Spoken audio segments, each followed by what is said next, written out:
bate-papo, não como palestra. Tem que o dia tá friozinho, dá vontade de ficar em casa, né? Mas obrigada por vocês terem vindo aqui para a gente falar um pouquinho sobre um assunto que, enfim, sou suspeita para falar. Antes da gente falar sobre criatividade, que vocês estão me esperando aqui, vou falar um pouquinho de mim. Eu sou Amanda, tenho 33 anos, não parece. Eu tenho 1,50 m, não parece também. Eu sei que é menos, mas a gente arredonda para cima, né? Sou descendente de japonês, sou corintiana, sou formada em relações públicas, eu também tenho uma pós na área também. Eu empreendo, trabalho muito com comunicação, e quando eu decidi fazer relações públicas, eu estava entre psicologia e publicidade. Eu só não fiz publicidade porque eu não me achava criativa. E aí, no meio da jornada, assim, do meu trabalho, enfim, das coisas que eu já fiz na minha carreira, a criatividade sempre foi um diferencial. Então, nessa minha descoberta, eu sempre me coloquei como uma profissional não criativa, até por eu não trabalhar com publicidade, mas eu comecei a perceber que criatividade, ela precisa existir em todos os setores, independente da que a gente trabalha. Então, eu acho que na cabeça de vocês tem muitas coisas de não sou criativo, não sou criativa, ou eu não preciso trabalhar com criatividade no meu trabalho, mas a gente sabe que, enfim, a pandemia veio aí, eu acho que tem outras mudanças vindo aí, e a gente sabe que criatividade é uma habilidade que a gente precisa ter, porque a gente está com novos problemas, tem novas gerações entrando no mercado, a gente tem que trazer novas soluções. Então, quando eu falo sobre criatividade, né, a criatividade ela é a arte de combinar ideias, conexões, aprendizados, conteúdos para a gente solucionar um problema de um jeito muito mais rápido, muito mais eficiente, muitas vezes muito mais barato, e também tem um lado social. Quando a gente olha para as campanhas que a gente tem de marcas, a gente tem de empresas, a gente olha para a criatividade como um ponto também de conexão com as pessoas. As ideias que a gente tem para solucionar esses problemas que estão surgindo na sociedade, a gente precisa ser criativo, mas a ponto da gente se conectar com as pessoas. Então, por isso, quando a gente fala sobre criatividade, muitas vezes não é a gente tirar uma ideia da cartola do nada. A gente é formado por muitos conteúdos, a gente estuda sobre diversas coisas, a gente é impactado desde a nossa educação da infância até os dias de hoje de um jeito diferente. Então, quando a gente olha para a criatividade, muitas vezes fazer essa mistura de conteúdos e de conceitos para a gente trazer uma solução que a gente tem, enfim, todo mundo assim, que trabalha, ou quando a gente tem problemas dentro de casa, ou dentro da faculdade, a gente precisa ser criativo para trazer essa nova solução. Então, quando eu falo, né, de informação, todos os dias a gente é impactado.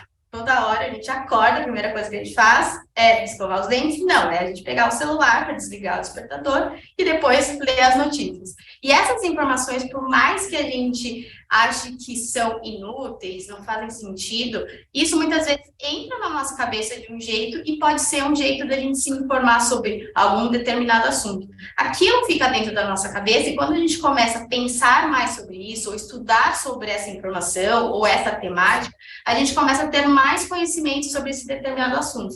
Então, eu gosto sempre de falar que, às vezes, a gente está no Twitter, a gente está vendo os memes, ou a gente assiste Cazé TV, coisas assim que a gente acha que é muito inútil, entre aspas, ou só pela diversão. Eu gosto de falar que conteúdo inútil também faz com que a nossa criatividade olhe para outros ângulos de coisas. Então, eu sou apaixonada por ver séries de serial killer. É educativo? Não é tão educativo. Mas ali, em olhar para filmes que te tiram do comum, da zona de conforto, faz você pensar de formas diferentes. Como que aquele serial killer está pensando? O que ele tem que, para onde que ele está olhando? Então, a gente estudar sobre comportamento humano, é lógico, a gente tem que usar para o bem, tá? Isso, eu estou falando para vocês serem serial killer. Mas, assim, esses conteúdos que são diferentes, que tiram a gente dessa zona de conforto, que a gente está acostumado a ver nos posts de Instagram e LinkedIn, faz com que a gente pense diferente e a gente traga soluções diferentes para determinados problemas. E quando a gente consegue pegar esses conteúdos, esses conhecimentos de ambientes diferentes e traz para uma solução para o ambiente de trabalho ou para uma questão, enfim, da nossa vida pessoal, de um jeito diferente, que traga essa solução, é onde a gente vê que a criatividade ela acaba existindo. Então, quando a gente pensa em tudo isso, a criatividade, ela é um processo que dá muito trabalho, a gente tem que estudar, então toda hora a gente está aprendendo coisas novas ou verificando coisas novas dentro de determinados assuntos, que a gente começa a ver que a criatividade, ela pode ser, é uma habilidade que pode ser treinada. É como se fosse um músculo. Eu acho que é até clichê falar isso, né, que a criatividade, ela é um músculo que todo tempo você tem que estar trabalhando ele, de ter conteúdos diferentes, estudar uma coisa, aprender uma coisa nova todos os meses, ou entender o contexto do país ou do mundo que a gente está vivendo, para a gente trazer ideias novas e soluções novas. Então, a gente começa a ver que criatividade é uma coisa que, se você coloca a lente de ideias novas, todos os dias você pode ter uma solução diferente para os problemas que você tem dentro do seu trabalho, dentro de qualquer outro ambiente. Então, quando a gente fala sobre ser um profissional, uma pessoa criativa, tem duas questões que a gente tem que falar muito, que é a paciência, porque como criatividade é um processo, muitas vezes ele demora para aparecer. Então, quanto mais a gente exercita a habilidade de criatividade, de estudar coisas novas, ou colocar o estudo de coisas diferentes na nossa agenda, a gente também tem que olhar para a paciência, porque muitas vezes a ideia ela não vai surgir do nada. Lógico, vivemos num mundo capitalista e precisamos dar resultados para as empresas. Mas, ao mesmo tempo, quando a gente olha para a paciência, a gente olha muito para teste também. Então, como eu trabalho com comunicação, trabalho com identidade visual, muito nesse mercado de agência criativa, a gente faz muitos testes. E dentro desses testes, a gente acaba fazendo muitas análises dos dados, do que deu certo e do que não deu. É arriscar muito, mas é ter paciência também para ver uma ideia que funcione. E tem a questão do filtro também, né? Então, quando a gente fala sobre criatividade, existem muitas frases de efeito que criatividade precisa de liberdade. Então, dentro das empresas, eu costumo falar com diretores, enfim, ou gerentes de área, que a gente precisa ter um lugar muito seguro e com liberdade para fazer com que as pessoas consigam pensar sem julgamento. Então, às vezes, a reunião de brainstorming que a gente acaba tendo dentro das nossas empresas é o pior momento da gente levantar a mão e falar alguma ideia, porque a gente se sente julgado o tempo inteiro. Mas o brainstorming, eu acho que a primeira coisa que precisa ser falado é que nenhuma ideia é ruim. Toda ideia ela pode ser moldada, toda ideia ela pode ser evoluída, mas muitas vezes, por medo da gente ser julgado, a gente precisa ter ali um mentor, um mediador desse ambiente que traga segurança nisso. E a gente precisa ser livre. Mas, assim, quando a gente fala sobre liberdade, a gente também precisa ter noção, bom senso, porque não dá para ser livre o tempo todo, porque a gente está vivendo num contexto que, enfim, a gente está falando muito sobre liberdade de expressão, bom senso, enfim, são esses filtros que a gente precisa colocar, porque nem tudo precisa ter liberdade. A gente vê campanhas de comunicação que passam um pouco do tom, enfim, porque quer ousar ou quer chamar a atenção, mas a gente sabe quando a gente está dentro de uma empresa e a gente está num momento da sociedade que a gente precisa ter bom senso, porque tudo que a gente faz de ideias e tudo que a gente comunica, a gente está passando uma percepção. E se a gente tem impacto na sociedade, a gente tem esse poder de influência, que a gente usa essa influência por uma questão que faça sentido no mercado hoje em dia, né?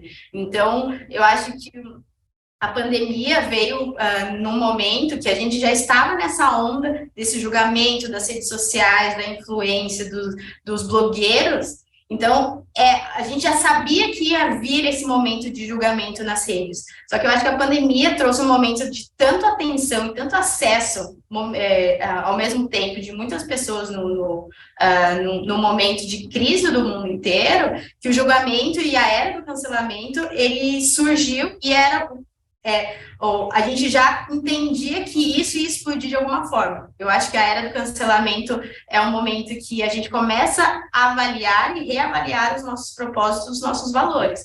Então, assim, muitas pessoas ainda vão ser canceladas. Até a gente entender desse momento, ter essa paciência também de ver que algumas pessoas, elas vão mudar comportamento, então algumas marcas vão ter o bom senso de rever o tom de voz, vão ter o bom senso de rever os propósitos que eles têm na sociedade, e tem outras marcas que não. Tem vários estudos que mostram que se hoje 80% das marcas que existem hoje no mercado, elas sumirem, a gente não vai sentir falta. Por quê? que elas estão envelhecendo muito mal, porque elas não estão tendo pessoas como se fossem profissionais com termômetro que entendam o contexto do mercado, tragam essa informação para dentro, e dentro dessa empresa também eles comecem a criar uma cultura que faça sentido no contexto que a gente está vivendo hoje. Então, os dois lados, a gente precisa entender se essa empresa ela está evoluindo ou se ela está chegando num ponto que ela não precisa existir mais, porque não é só pelo produto ou serviço, é muito pelo propósito. Qual o impacto que essa empresa tem? Qual o impacto que ela tem na minha vida? Quais ideias criativas? Como que ela está se comunicando? Então, é por isso que ser um profissional criativo dentro das empresas é um diferencial muito grande. Então, das soft skills, das habilidades ali que a gente vê, criatividade é a habilidade que você tem para se adaptar ao mercado. É se adaptar aos novos cenários. A gente vai ter outra pandemia? Espero que não. Mas o que a gente vai fazer a partir disso? O mercado vai mudar, a tecnologia está vindo, a gente está com medo do ChatGPT e todas as outras tecnologias.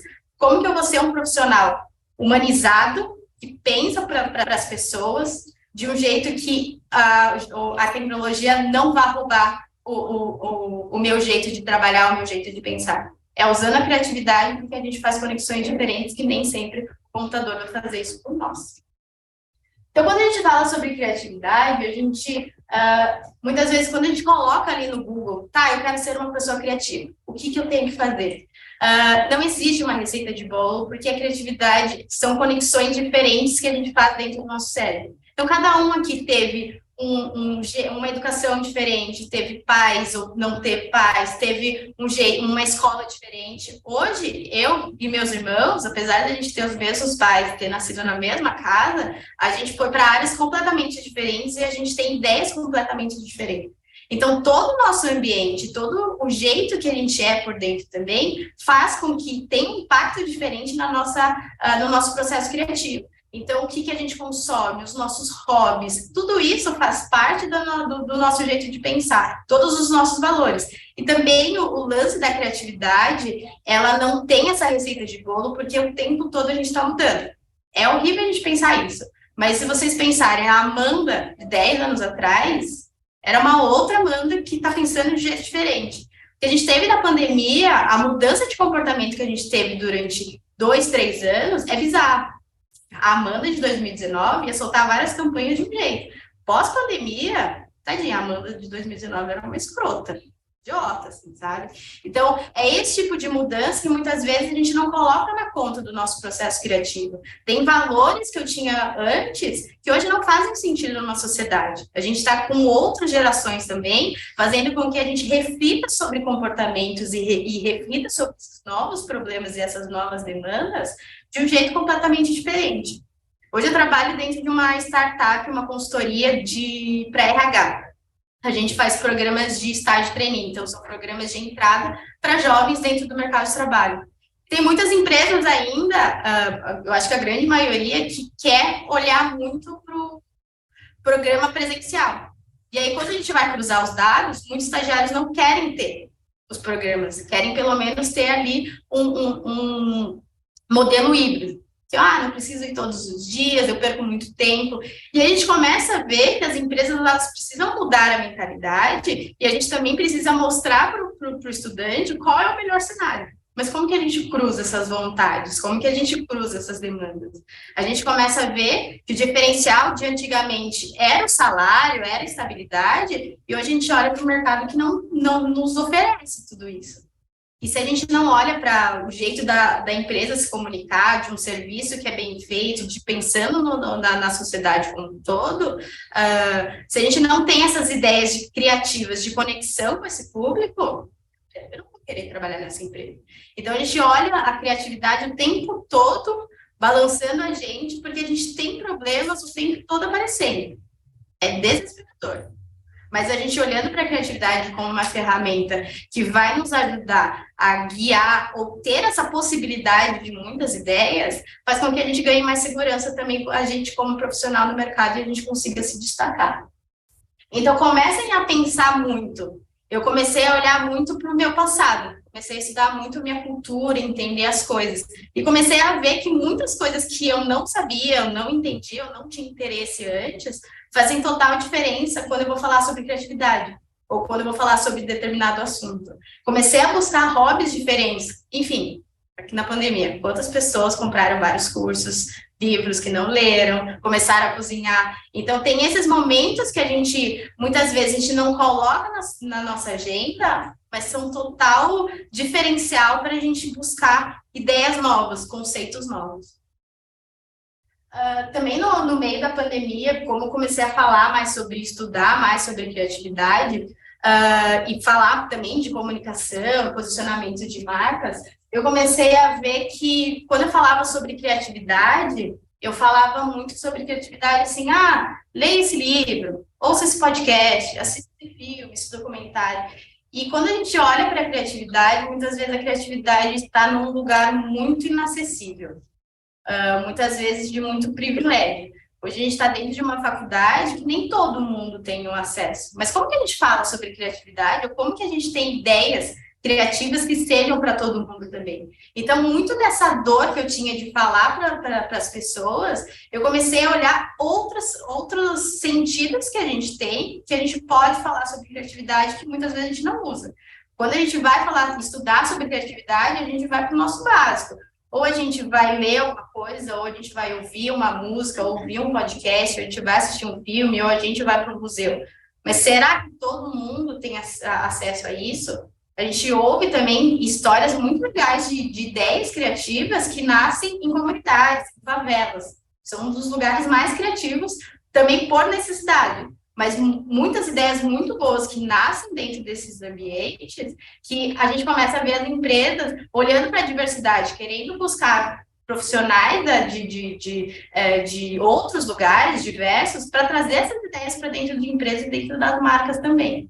E a gente começa a pensar, como que eu estou usando a minha sensibilidade? Como que eu estou usando também o jeito que eu ouço as coisas, como eu sinto as coisas, como eu sinto o gosto das coisas, né? Hoje eu comecei, na pandemia, como eu não tinha lugar diferente, os lugares diferentes que eu trabalhava, ou na sala, ou no quarto, ou na cozinha, ou, tipo, mudava os lugares e mudava os ambientes. Como a gente não poderia mudar muitos os lugares, eu comecei a ativar as minhas sensações de jeitos diferentes e via como que eu me reagia de determinada forma. Eu comecei a prestar atenção quanto eu sou ativada por cheiros diferentes. Então, eu sou ativada muito por cheiros de nostalgia. Então, em casa eu tenho, sabe aqueles cremes de, não falar de mãe, porque todo mundo usa, da Nivea, que é da latinha azul, melhor que temos. Cara, aquilo lá, eu cheiro, me dá uma sensação muito boa de segurança, de nostalgia. E a gente começa a olhar, na pandemia, muitas coisas voltando. O tie-dye, gente. Todo mundo tinha um moletom tie-dye. Não é por acaso que as coisas voltam. Na pandemia, a gente estava vivendo um momento de insegurança e o nosso olhar ele vai buscar alguma coisa de muito conforto, que é ou olhar para nossa família, olhar para o nosso passado. Então, o perfume do Babalu, da Boticária ter voltado, não é à toa. Sandy Júnior ter voltado, não é à toa. Então, tem esses movimentos que levam para a gente num lugar de segurança, porque a gente já conhece, que faz com que a gente lembre e seja ativado por sentimentos muito importantes. E isso para a criatividade é muito bom também. Eu sou uma pessoa que eu gosto de chuva, não assim para sair de casa, mas dias de chuva eu consigo trabalhar muito melhor. Eu sei que eu sou ativada de um jeito muito diferente. Então, quando eu vejo a semana que está muito calor, eu tento criar um ambiente em casa de, tipo, colocar som de chuva, colocar, tipo, um ventilador para ficar mais geladinho, porque o calor eu sei que eu gasto muito mais energia para ter ideias diferentes. Então, o lance de... Às vezes eu tenho uma reunião que eu preciso mostrar resultado, relatórios.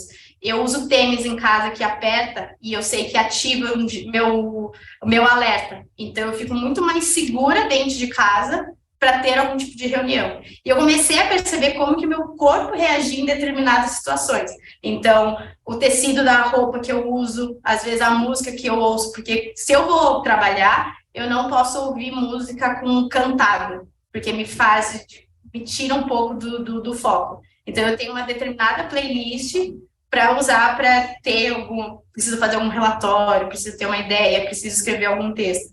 Então, eu comecei a observar como eu me comporto. Então, horário que eu trabalho. Então, por exemplo, eu trabalho, a minha casa, eu moro num apartamento que é bem diferente da linha do trem. Então, 7 horas da manhã, aquele negócio está torando, porque é um atrás do outro. Então, eu sei que antes ou um pouquinho depois, que o trem começa a ficar mais devagar ali, de rodar, eu sei que em alguns momentos eu vou conseguir, vou passar a minha agenda um pouquinho mais para frente, porque eu sei que esse horário das 7 às 9 ali, eu vou ter muito barulho, ou eu preciso ter uma música diferente. Então, eu começo a controlar os meus dias de uma forma muito diferente, porque eu começo a prestar atenção no clima, na música, no que tem no meu ambiente. Muitas vezes eu mudo de lugar, coisas que eu como, porque isso faz com que o meu organismo, internamente, ele comece a ser ativado de formas diferentes. Então, comecem a perceber o ambiente que vocês estão,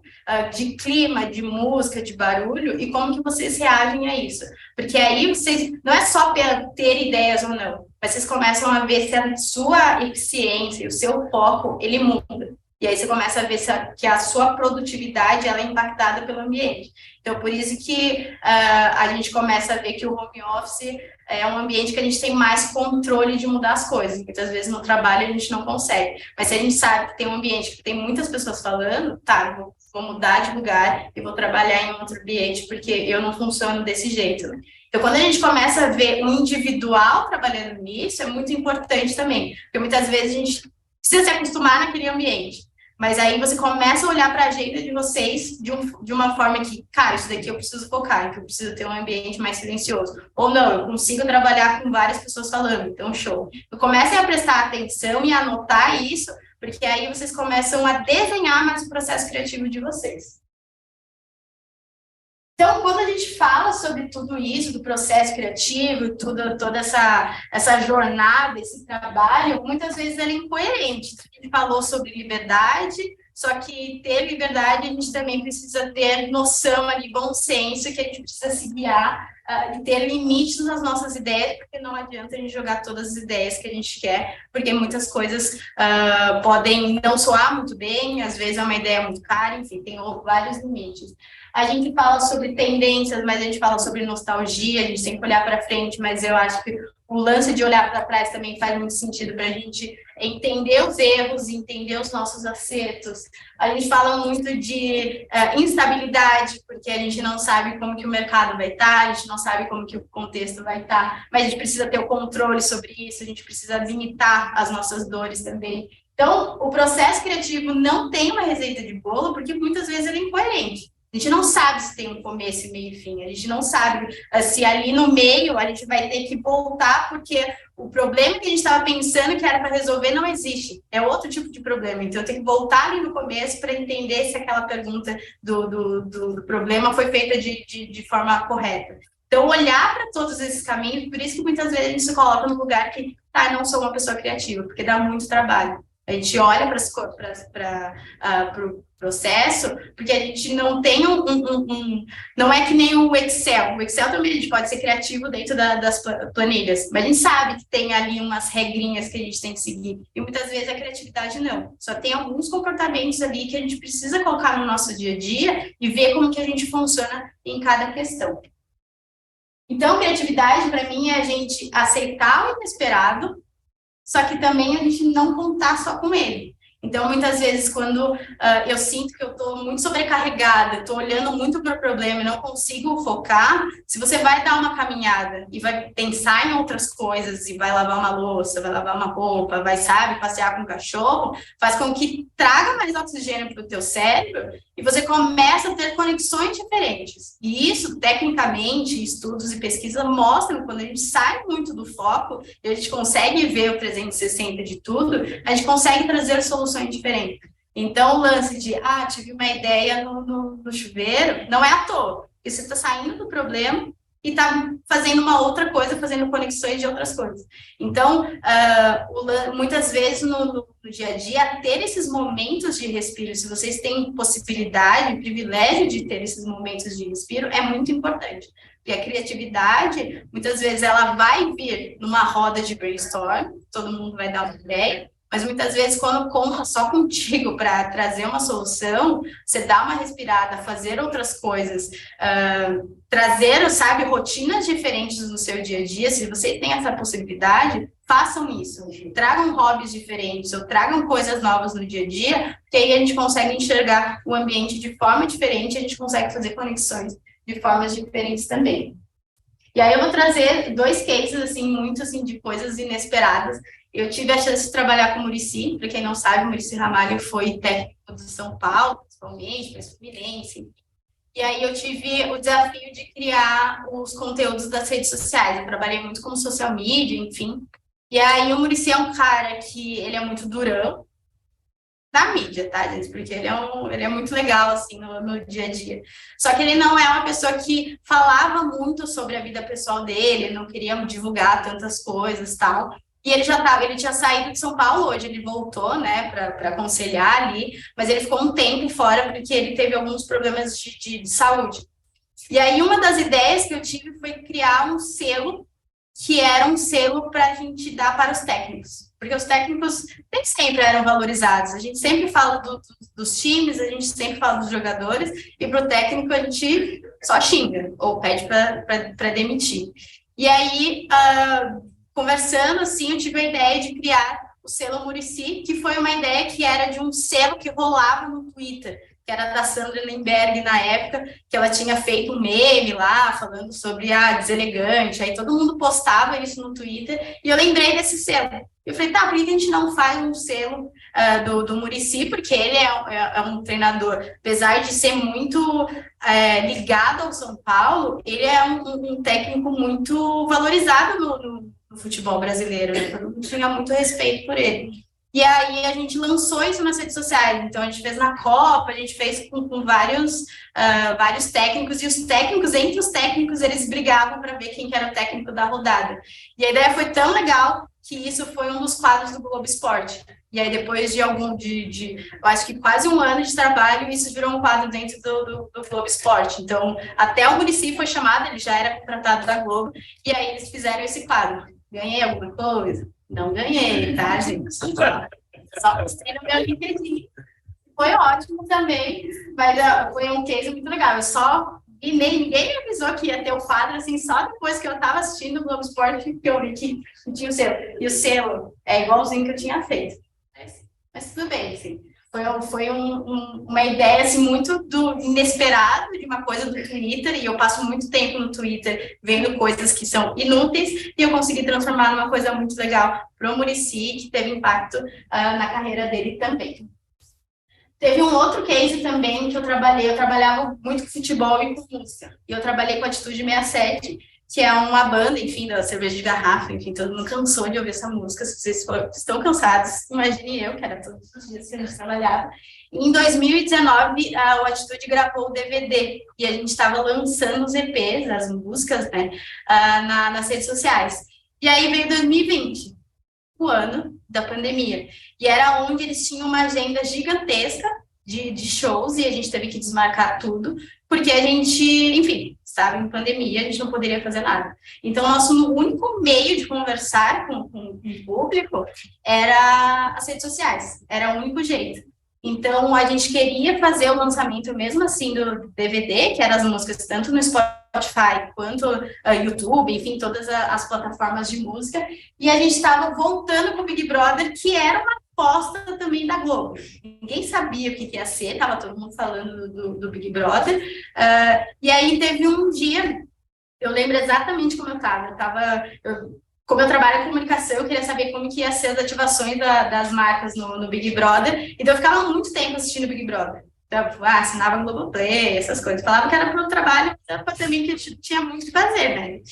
E aí, o meu algoritmo começou a ser trabalhado dentro do YouTube. Então, eu via muitos vídeos no YouTube. E teve um vídeo que não apareceu enfim, na edição, que era de um dos participantes, que era o Pyong, que ele estava limpando a mesa lá de fora com a bucha do lado verde. Enfim, ele estava riscando a mesa. E aí tem o Big Boss, ele fala lá no microfone assim, ó, não pode usar o lado verde da bucha porque você está riscando a mesa. E tem uma música do Atitude que ele fala sobre o lado verde da bucha, de usar na panela. E aí eu tava deitada na cama, vendo, assim, antes de dormir, vendo os vídeos do YouTube, e apareceu esse vídeo. Tipo, não use esse lado da bucha, risca a mesa. E aí eu peguei esse vídeo, mandei pro pessoal da edição, enfim, que fazia o vídeo, falei assim, tá, linka com essa música, porque é a música que a gente estava divulgando na época. A gente estava divulgando, acho que 3, 4 músicas do DVD, e essa música era uma das músicas que muita gente cantava. E a gente fez isso logo cedo, então a primeira coisa que a gente fez, a gente pegou esse vídeo, a gente colocou o trecho da música, e no final é o Babu brigando com o Pyong, sabe? Tipo, e aí a gente colocou esse trechinho no final. Até hoje é o post que mais viralizou do perfil do Atitude, tipo, a gente explodiu, aí o Pyong, depois que ele saiu, ele compartilhou, enfim. E aí, uma das coisas legais que aconteceu é que o Atitude foi convidado para depois ter um show que a gente gravou, né? Que não poderia ter show na casa por questões da pandemia, mas eles foram convidados para ter um show dentro de uma das festas. Então, foi um vídeo aleatório que a gente assistiu, eu acho que muito trabalhando com o meu vício, né, incontrolável de Big Brother, que conseguiu calhar da gente conseguir aumentar o alcance da música que a gente estava lançando, que era dentro do DVD. Então, percebam que tem várias coisas que a gente consome. Lógico, vocês não podem ficar o dia inteiro no Twitter também, né, e justificar isso para o chefe de vocês. Mas tem muitas coisas inúteis que a gente vê hoje em dia que não são tão inúteis assim. Tem um outro caso, assim, que repercutiu muito. Quem lembra daquele vestido que era dourado e branco? Só que aí você olhava, que era azul e preto. Eu nunca consegui ver o azul. O único azul e preto que eu vi foi do Fantástico. E aquilo lá viralizou e a gente ficou muito tempo falando sobre aquele vestido. Muito tempo. Isso daí foi em 2015, 14, faz muito tempo, assim. E esse vestido foi usado para fazer uma campanha sobre violência doméstica, que era uma mulher usando vestido branco e dourado, enfim, eles fizeram a edição, e ela estava com várias marcas roxas e preto, sim, e falando sobre violência doméstica, tipo, e aí tinha chamado, por que é tão difícil ver as marcas, o azul e o preto nessa foto? Então, percebam que tem muitos conteúdos que são virais, muitas ideias que acontecem, que a gente acha que são conteúdos inúteis, mas se a gente dá uma virada de chave na criatividade, a gente consegue trazer uma utilidade, uma coisa que está todo mundo falando. Então, percebam que tem muitas coisas que acontecem no nosso dia a dia, que está todo mundo falando, que a gente consegue trazer uma solução para um problema que a gente tem no nosso mercado, no nosso trabalho. Então, comecem a perceber. Então, treinem esse olhar, comecem a estudar cases. Como que as pessoas estão se comunicando? Por que isso daqui está viralizando? Por que está todo mundo falando sobre isso? Quando a gente começa a analisar e fazer esse julgamento, essa reflexão, a gente começa a ver como que as pessoas pensam, como que elas chegaram em determinada ideia. E a gente começa a ter muito mais insumo para ter ideias diferentes no nosso trabalho também. Então, quando a gente fala muito sobre criatividade, e é uma questão muito importante para mim, muito trabalhando na terapia também, quando a gente trabalha com criatividade, é a gente trazer soluções diferentes para um problema único que a gente tem no nosso dia a dia. Então, quando a gente olha para a criatividade, é que eu não tenho só o plano A e o plano B. Eu tenho o plano de A a Z, todos os números. E a gente começa a ter infinidade de planos. E quando a gente tem essa infinidade de planos, de soluções, a gente começa a ser muito mais confiante na nossa carreira e na nossa vida. Então, cara, se isso não der certo, eu posso ir para esse caminho. Mas assim, isso daqui não deu certo, mas eu trouxe um insumo para trazer para esse outro caminho. E eu comecei a olhar para essas questões. Lógico, eu também trabalho muito a questão de ser criativo, do processo criativo, porque quando você se coloca nesse papel de criatividade, parece que você tem que ter resposta para tudo. Tá, Amanda, o plano B não deu certo, eu quero outros planos. E a gente, às vezes, também entra num lugar, assim, de, puta, agora eu vou me cobrar muito mais porque eu tenho que ter todas as respostas, ou eu tenho que ser criativo o tempo inteiro. Então, é esse cuidado também que a gente não pode chegar nesse máximo, mas também nesse mínimo. A gente precisa encontrar o conforto no autoconhecimento, síndrome do impostor, essas coisas, porque senão a gente vai cair num limbo que é muito perigoso para a nossa saúde mental também. Então, quando eu falo sobre isso, da gente ter todas as respostas, da gente ser criativo o tempo todo, é que muitas vezes a gente entra numa crise de identidade. Porque, puta, hoje eu não tive... Que é muito comum as pessoas me falarem assim, cria um nome da minha empresa. Não, né? Ou cria aqui um post, eu preciso de um post muito criativo para essa campanha. Cara, não vou vomitar uma campanha agora. Eu preciso pensar, eu preciso estudar, tudo é um processo. E muitas vezes as pessoas não entendem que dá trabalho ser criativo, que tem muito estudo, que eu invisto, eu coloco dinheiro, sabe? Eu boto tempo nesse processo. E quando a gente trabalha com criatividade, as pessoas acham que eu tomei um banho, veio a ideia. Então, o lance da crise de identidade, também do pertencimento, também começa a fazer muito parte desse processo também. Então, tem coisas que eu não abro mão no meu dia a dia. Enfim, Netflix não tão legal assim, né? Mas, tipo, Apple TV, coisas assim, documentários que eu uso muito, Spotify para podcast, essas coisas, terapia. Acho que terapia tem sido um dos meus lugares mais seguros para entender também o meu processo criativo, principalmente pelas mudanças diárias que eu vou tendo de ideias, de propósitos, de medos dentro da minha carreira, né? Então, quando a gente olha para isso, que apesar da gente olhar para a criatividade sendo impactado por coisas de fora, se dentro a gente não tiver alinhado, tiver tudo cagado, as coisas não se conversam, as coisas não cruzam. Eu acho que assim, todo mundo tem que fazer terapia, mas nem todo mundo tem acesso, nem todo mundo ainda tem o tempo para fazer. Não falo nem a consciência de fazer terapia, mas eu acho que todo mundo tem um tempo de ou fazer ou de não fazer, porque eu acho que é muito também elitista a gente falar que todo mundo tem que fazer terapia, porque muitas pessoas não têm condições, ou elas não estão preparadas, ou elas, enfim, não precisam fazer. Então, muito assim, que a gente falando assim, muito do resumo de criar o processo criativo que a gente estava falando, pense em que horas que vocês têm mais energia. Pessoas que são mais do dia, são mais da tarde, são mais da noite. Quando você se sente mais criativo, descrever o tipo do ambiente, a cor, o tamanho, o som.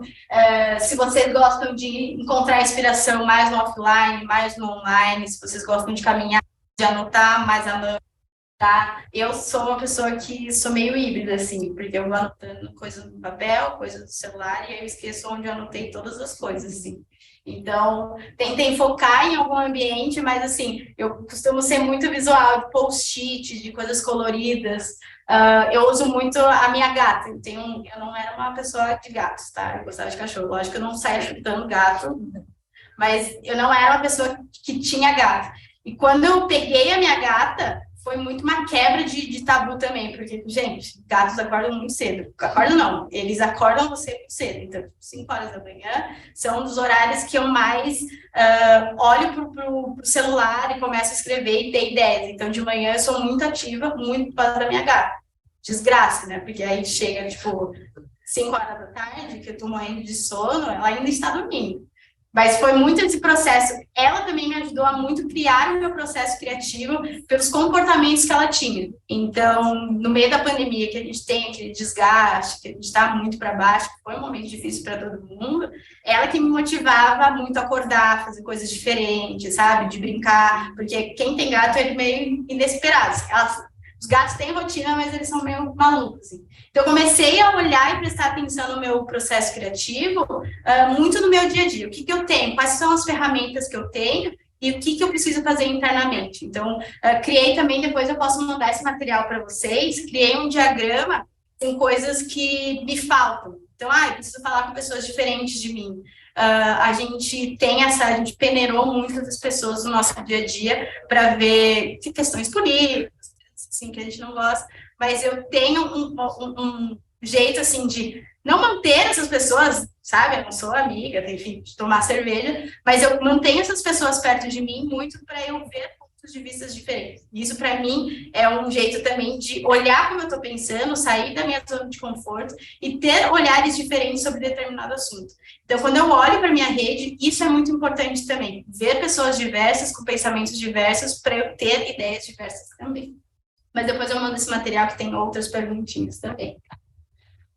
Verdades duras demais sobre criatividade. Você nem sempre vai ter boas ideias, a grande maioria das ideias vão ser uma bosta, e tá tudo bem. Tem muitas ideias que vocês vão tirar do papel que não vão funcionar, mas a gente precisa ter essa cultura de teste e de erro, e aprender com teste e com erro também. Processo e progresso criativo não são lineares, a gente vai e volta, isso é muito cansativo, então por isso que a gente tem que ter paciência.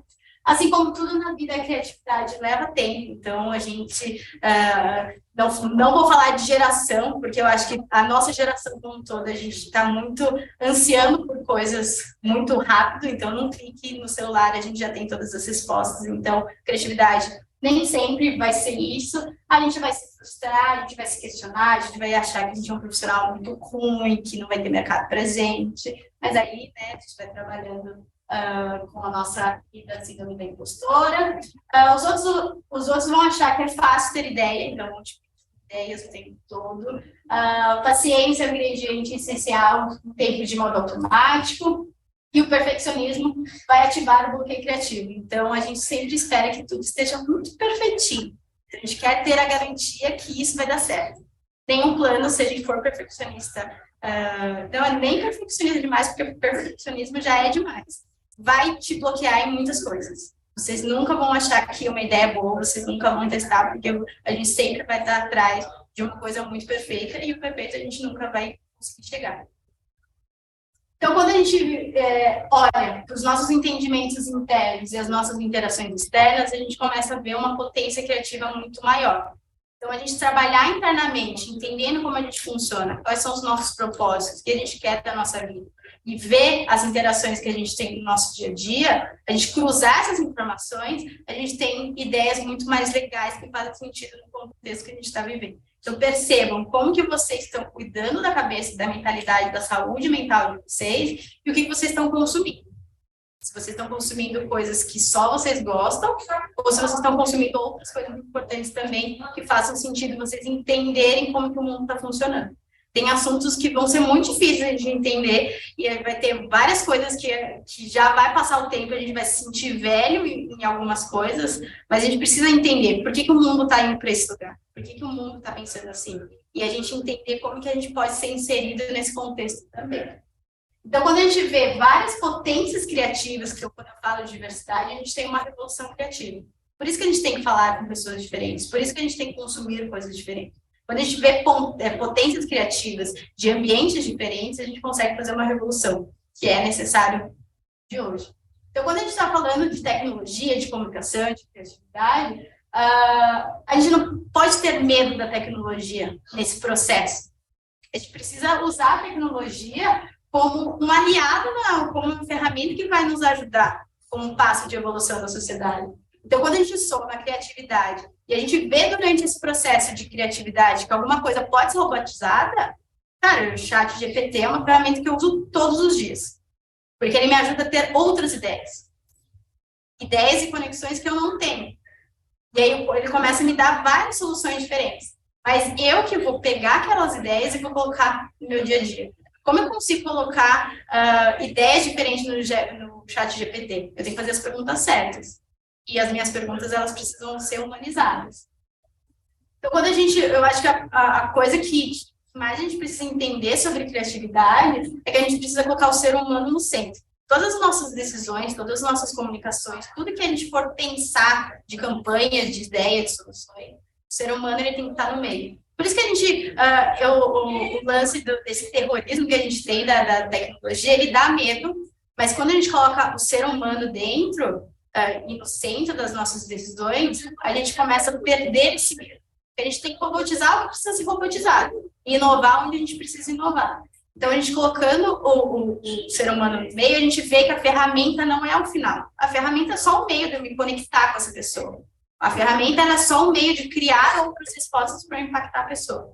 Mas o início dessa conversa, o início dessa ação, é um ser humano pensando, usando as ferramentas para impactar o outro ser humano. E é assim que a criatividade ela tem que existir. Ela precisa se modernizar, porque senão vai ter outras pessoas sendo mais criativas e a gente não está entrando nessa onda também. Então, a revolução criativa é a gente utilizar a tecnologia para acelerar e facilitar os nossos processos. Ponto. Mas nunca desumanizar. A gente sempre tem que pensar no final que a gente está falando com uma pessoa. Então, tudo que a gente vai se comunicar, todas as nossas decisões, a gente tem que entender que lá na ponta, quem está recebendo esse impacto, essa ideia criativa, é um ser humano. Então, a gente precisa ter sensibilidade para isso. Então, quando a gente tem ali um aplicativo no celular, o iFood, um Rappi, quando a gente recebe um cupom, tem um meme, apesar de ser uma coisa tecnológica que vocês estão usando, quem está pensando nessa comunicação é um ser humano. Quem está usando o UX ali é uma pessoa de comunicação, é uma pessoa que está pensando no ser humano ali que vai receber no final. Então, a revolução criativa, a potência criativa, é a gente usar a criatividade, as ferramentas da criatividade para a gente recriar o mundo, transformando um lugar muito mais inovador, muito mais seguro, muito mais sustentável e muito mais igualitário.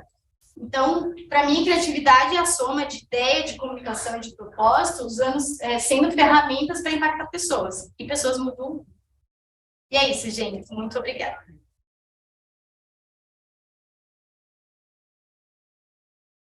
Se alguém tem perguntas, se a gente entende as perguntas. Oi? Não. Não, sério? Não. Mas, não sei se alguém tem alguma pergunta, enfim. Eu gostaria de agradecer pela palestra, foi bastante instrutiva, né, a questão do processo criativo, de que forma a gente pode tentar ativar a criatividade, que realmente, em alguns momentos, né, ainda mais para quem escreve, né, porque foi a palestra anterior, é um processo que às vezes leva tempo, às vezes tem um gatilho que a gente já sabe, mas tem momentos que não, né, às vezes surge do nada, como você falou, às vezes você está travado ali, você vai tomar um banho, no banho vem a ideia, né? Eu tenho uma situação no meu trabalho, às vezes eu sou fumante, e às vezes eu estou mexendo, eu trabalho com informática, e eu passo às vezes 1h30 ali resolvendo um problema, mas chega um ponto do problema que eu não consigo avançar. Mas não é que eu não consiga, é porque minha mente já está cansada, e eu não dei a pausa para dar aquele refresco na mente para ela voltar de novo e atuar no problema. E aí, às vezes, quando eu dou essa pausa, não é o cigarro é só um motivo, né? Sim. Mas quando eu dou essa pausa de 15 minutos, às vezes, aí vem aquela ideia, aquela sacada, pá, tá aqui, eu não tentei isso. Aí é a criatividade, porque ela estava bloqueada em função do cansaço mental que eu estava tendo. Então, assim, serviu demais, muito obrigado, tá? Fantástica a palestra, didática foi, assim, extraordinária. Obrigada. Diminua o cigarro, né? Vai tomar uma água, vai fazer uma caminhada. Eu estou tentando trocar o cigarro por outro mecanismo de gatilho para a pausa. Boa. Obrigada, gente. Não sei se... Pode falar. Você falou que a diversidade é um fator que contribui para a criatividade, né? Suavizamos.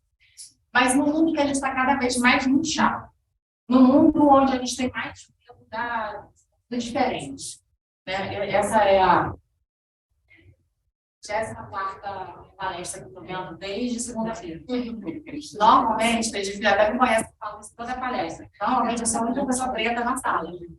E observando aqui, andando com os estudantes da IFM, assim, menos de 1% do ambiente. Então, como é que a gente... Tá. Mas pode continuar, tá? Então, como que a gente, tão desigual no país, tão desigual aqui no Brasil, a gente consegue trabalhar isso fora da caixinha dos meus amigos e fora do ambiente aqui, da minha classe social, da minha etnia? Eu acho que, assim, eu trabalho hoje dentro de uma empresa do Grupo Caminho Seleção, fazendo esses programas de entrada. Então, programa de estágio, tem. A gente está vivendo um movimento de vagas afirmativas, porque eu acho que cada vez mais as empresas estão entendendo que a diversidade é uma necessidade, uma cobrança da sociedade, ter pessoas diversas dentro da empresa. Então, eu acredito que tem, tem um movimento muito do marketing, né, de, quando tiver uma foto no programa de estágio, eu não quero ver só pessoas brancas ali, né, que era o que estava acontecendo. E a gente vê essa cobrança da sociedade e esse movimento das empresas entenderem que tem essa necessidade de eles terem metas. Então, o ESG tem várias ações de governos e políticos que olham para a necessidade da diversidade. Então, hoje eu trabalho em programa de estágio com a Unilever, Johnson Johnson, outras grandes empresas, Raízen, Gerdau, eles estão olhando para essas metas e eles querem trazer pessoas que sejam estagiários, mas que também sejam líderes para contratar outras pessoas diversas. A gente está nesse movimento, nessa necessidade, mas a gente sabe que a gente está bem longe do ideal. Vamos avançando pela normatização. Exato. Então, eu acho que, assim, é o lance da gente hackear o sistema. Então, cada vez mais a gente vê que a sociedade está cooperando essa onda, essa necessidade, mas o que eu sempre falo